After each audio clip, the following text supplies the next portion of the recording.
All right, here's the part 4, left side notes and information for lesson 3.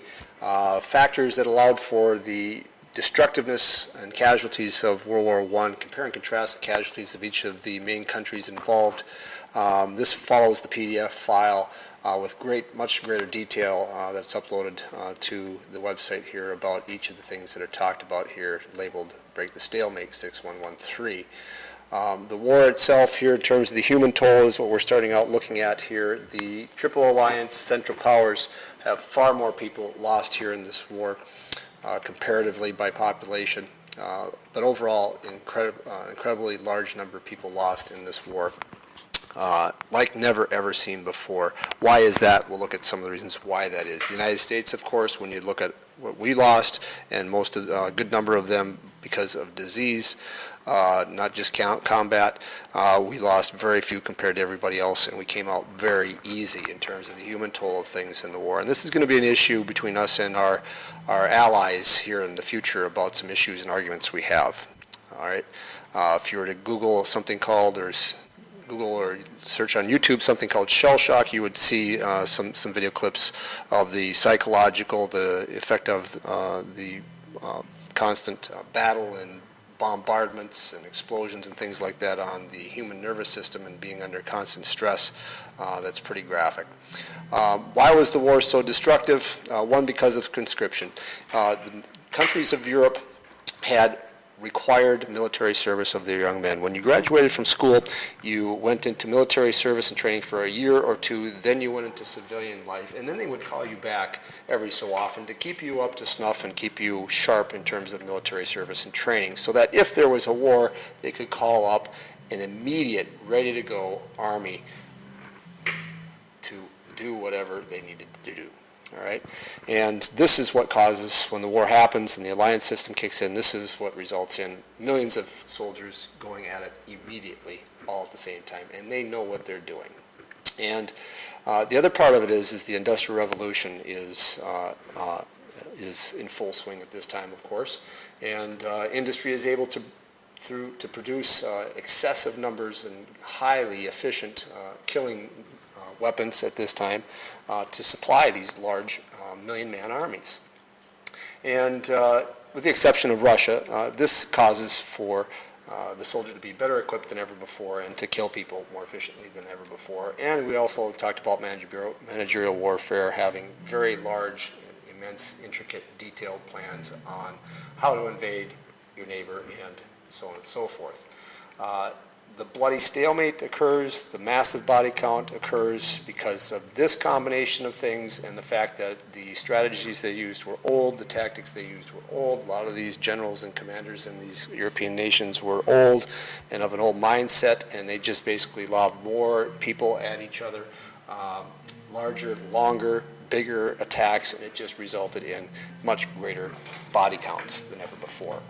And so because each side had basically kind of the same capabilities and the same mindset and same idiocies as the other, neither side was able to move or push the other side back.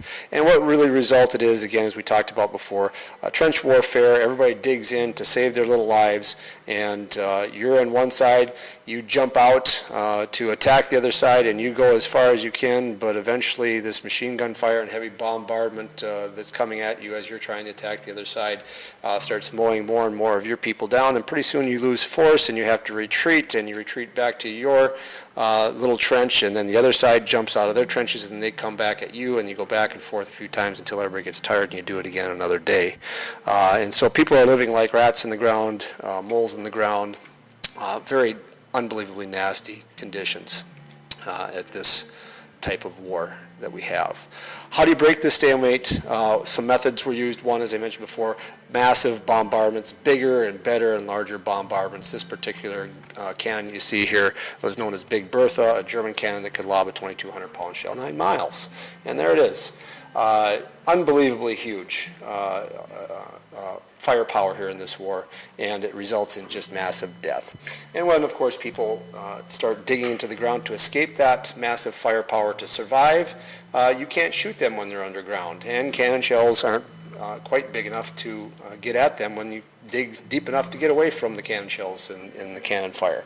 And so they come up with, in particular a German invention, something called chemical weapons and chemical warfare. And initially it starts out where they basically put these canisters on the ground and they let the wind carry it across to the enemy. The problem was that sometimes the wind switched and it blew it back on you, so they stopped doing that. But there are several different types of gas. One is mustard that basically burns your skin and creates blisters on the skin and gets in your eyes and could blister your eyes.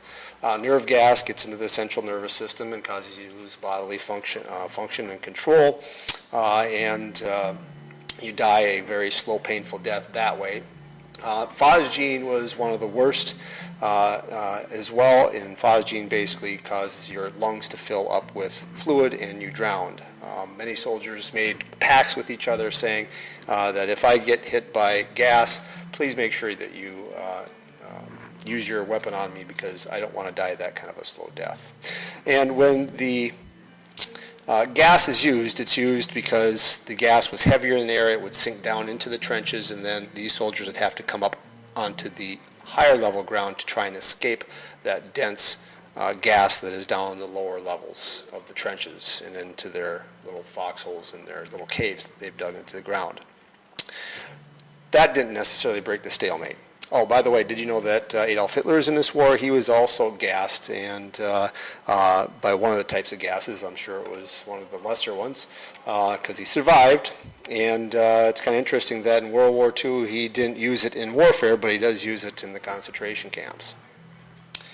The third method, that should be number 3 there, that's used to try and break the stalemate, is the invention of the tank. Mechanized warfare is developing at this time, and the tank is used to try and crawl across the trenches to get to the other side and break through.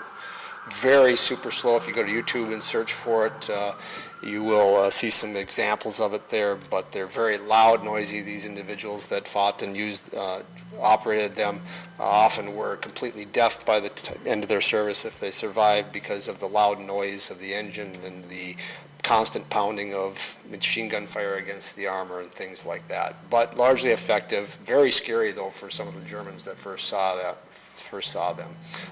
Ineffective because a lot of no man's land, a lot of what they were fighting over was very muddy and rough terrain, and they just got cut up and bogged down easy. But it will develop into something pretty significant, of course, in World War II, and very fast in World War II. Other new technologies, machine guns developed by the Germans, firing rounds of about 400 or 500 rounds a minute. Airplanes, Wright brothers, 1903, not so far away from the start of World War I, but not really used as a decidingly influential weapon in the war, but it's developed and utilized with bombings. Starts out by throwing just a bomb by hand out of your airplane. Most of it was for reconnaissance and finding out what the other side is doing to begin with, but then all of a sudden pilots start taking up handguns and they start shooting each other. Then we mount machine guns on things and we start practicing with shooting each other out of the air and attacking from the air and that kind of thing. And as the war comes to an end, some of these planes got big and they dropped some bigger bombs and had some bigger bombardments and that kind of thing. But not a major factor in the outcome of this war. But the art of dogfighting really gets developed here at this particular time. Zeppelins and blimps sometimes would drop bombs from the air as well, so on and so forth. The Germans were heavily using those. Some of these blimps are used to try and stop aerial attacks. They'll be especially more useful in World War II to try and stop aerial attacks, to try and be in the way of planes that are trying to dive bomb you. And then, of course, that piece of technology that extends war to other parts of the planet, helping drawing the United States to the undersea boat, submarines. This breaks down that ability of Americans to, and anybody else on the planet, to be geographically safe anymore. We cannot be secure because the war is coming to us, and this is a major factor that really draws us in. And of course the Germans utilize this piece of technology to its fullest extent because they do not have that large surface navy that we had talked about before.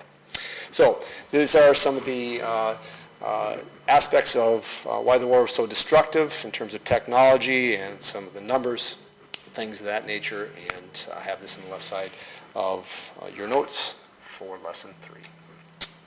Good day.